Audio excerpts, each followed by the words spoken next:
and I simply remove the telephone jack and plug it into this box here, the modem. I then take another wire from the modem and plug it in where the telephone was.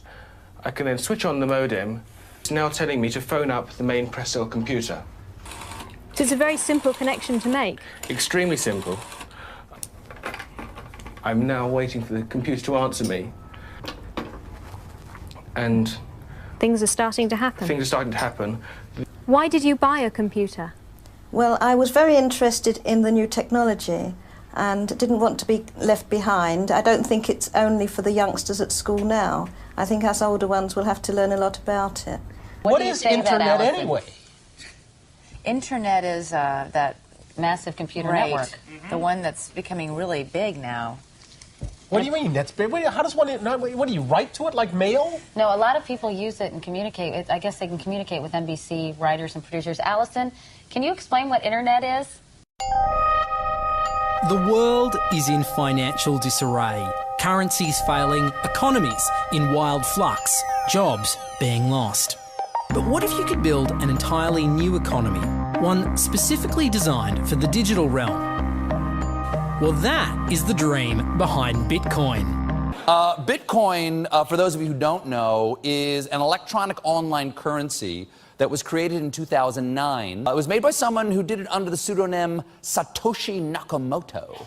Like any economy, you don't want too much too fast because then the value of your currency drops, or so slow that your economy grounds to a halt. It's designed to be a self-stabilising economy. Whether it actually is that way though, well, that is a little bit more complicated. Because some people have said, hey, Bitcoin is the answer to those problems. Are you a believer? Well, Bitcoin is exciting because it shows how cheap it can be.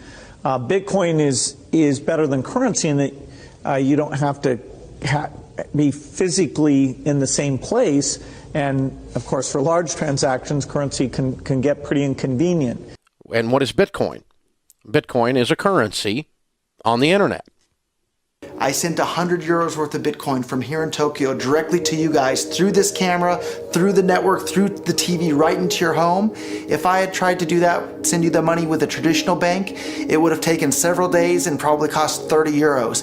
I just did it right now with Bitcoin instantly, basically for free, and didn't have to ask anybody for permission. I didn't need a bank, I didn't need a government, I didn't need anybody. I just needed myself and you and our smartphones to do it. That's the power of Bitcoin. Wall Street is fraud, America is fraud, the world is fraud, banks are fraud, central banks are fraud. We live in an era of fraud. It's all based on fraud, and they get a percentage of the fraud. That's the business model. To suggest that there is any moral or ethical aspect to anything that's going on now is to be completely naive about the fact that we live in an era dominated by financial terrorists, jihadis of banking. They're here to kill you and themselves. They believe in an ideology, not the Quran, but Adam Smith, that they completely misread and interpret as something to justify their blowing themselves up. Janet Yellen's a terrorist! Mario Draghi's a terrorist! The Central Bank of Japan is a terrorist! These are the real terrorists!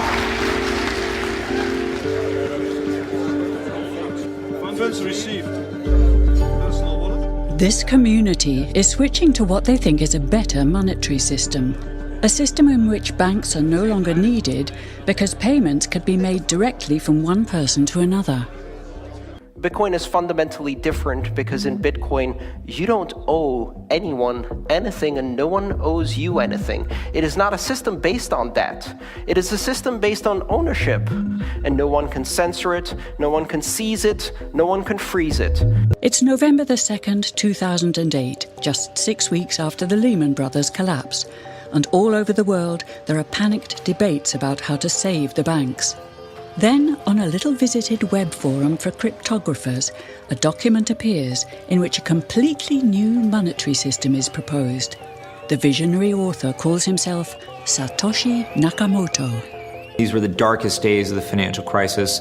So that to me suggests a very clever mind that saw an opportunity, the perfect opportunity to introduce a new radical technology and a new radical approach to money and finance at just the right moment when people would be very open to making this big shift that's required to adopt a new currency. What's exciting for me is like a global economy. Right now we say we have a global economy, but I can't take $1 and give it to you in the Netherlands and then you know what to do with it, right? You would have to go and change it to your native currency. And when you kind of eliminate that step, and I can just send you one form of payment and you can send me a product in a matter of seconds, that starts to change things from a global perspective. How could this digital coin invented by this Satoshi Nakamoto become hundreds of times more valuable than the dollar? And why do enthusiasts like Roger Fear want the world to switch to bitcoins? I'm giving every single person here 1,000 yen worth of bitcoins, which is like $8 and something cents.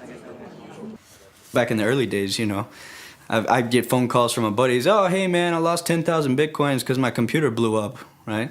Back then, one bitcoin was less than a penny, right? So nobody cared. They lost $10. I don't care, right? And now 10,000 bitcoins, that's $5 million.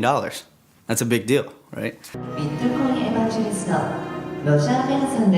I think a lot of people are underestimating the way in which Bitcoin and the blockchain are going to change the power structures in society in general. I mean, I grew up in the US and I see all these people like, yeah, nuke everybody in the Middle East and kill them all. And then they have the former Secretary of State Madeleine Albright on 60 Minutes, one of the most popular news shows in the US. And they asked her, they said, like, there's reports that more than 500,000 Iraqi children have died as a direct result of US sanctions.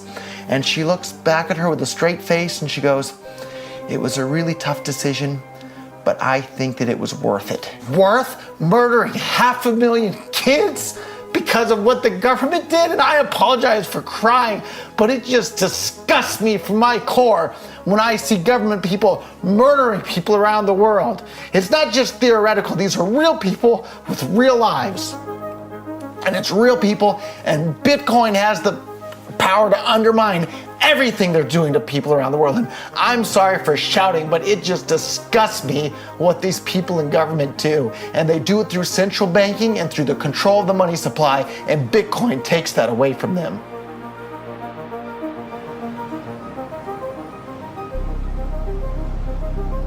You can buy Bitcoin at the Shell station. Check it out. Good.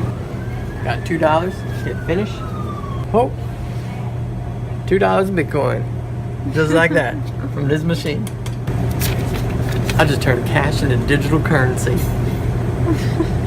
So thinking that it's too late to get involved in Bitcoin is like thinking it's too late to get involved with the internet or too late to get involved with using a cell phone. Like, it's not too late to get involved in Bitcoin. If Bitcoin becomes really popular all over the world, Bitcoins are going to have to be worth at least tens of thousands of dollars a Bitcoin, if not hundreds of thousands of dollars per Bitcoin. So thinking it's too late to get involved with Bitcoin is like thinking it's too late to get involved with using the internet. Of course not. Like, it's ubiquitous in our lives, and Bitcoin's going to become ubiquitous in our lives as well.